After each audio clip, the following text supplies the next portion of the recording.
ماوەی 3 ساڵە کە سوکاری قوربانیانی ئەنفال و ڕێکخراوەکانی تایبەت بە جینۆساید و ئەنفال دەچنە قەڵای نوگرە سەلمان و مەراسیمی تایبەت بە یادی شەهیدانی مەرگەساتی بەناو ئەنفال ساز دەکەن. وەک تیمی پەیام هاوسەفەری ئەم ساڵی کە سوکاری ئەنفالین لە قەڵای نوگرە سەلمان کە سوکاری قوربانیان بە تاسە و حەسرەتەوە هۆڵ و ژوورەکانی زیندانی نوگرە سەلمان دەگەڕێن و چەند ساتێک لەگەڵ ئێش و ئازاری ئازیزانیاندا دەژین. ئەوانەی لێرە لە مەرگ ڕزگاریان بووە تەنها خۆیان دەزانن چۆن گوزارش لە دۆخی خۆیان و کە سوکارەکانیان دەکەن. ئەوان چیرۆکە نەبڕا و کارە ساتبارەکانی نوگرە سەلمان بۆ پەیام دەگێڕنەوە.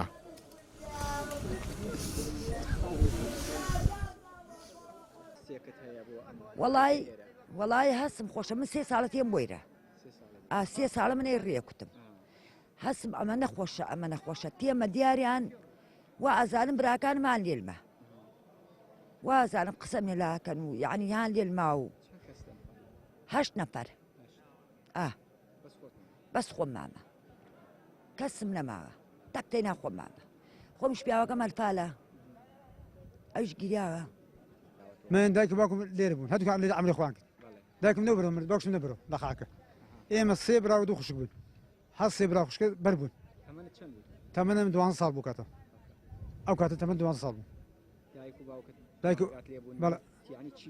وەڵا هەردووکیان مردن هەر شەوەمانەکە بۆ خۆمانەدا و دەسەڵات نەبوو دایک باوکم هەردووکی لێ مرد 2 برایکەن لە تۆزاوە لەگەڵ خۆمانە زیاکردنەوە لە تۆزاوە ئەوە کەلەپسەیان کرد و بردیان ئەو 2 برا لە خۆمان گەورەتر بوون 163 ئامۆزام ئەنفالە ئامۆزا 5 مام تاقیان دەنەسوو 3 ئامۆزا ئەنفالە ئامۆزەکانشم 165 ئەنفالمانە. ئەم هاوڵاتیە تەمەنی منداڵ بووە کاتێک لە میانی شاڵاوەکانی بەناو ئەنفالدا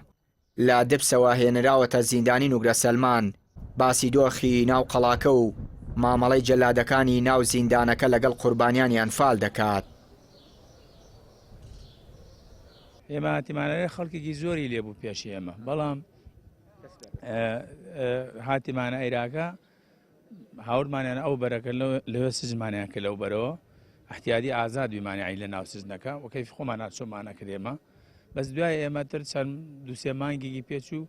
عفوویدا هەڵەبجێگانێنە ئەوریانە بۆ هەڵەبجێگان چۆڵ کرد ئێمەیان هاوردە ئەم بەرەکە کردمانێنە سەر ئەمانی ترا قەرەباڵغی دروست بووەتر لێرە لێراکە لەسەرەوە بیمانێمە لەوراکە من خۆم و دایکم و 2 برام لەگەڵا بوو لێیە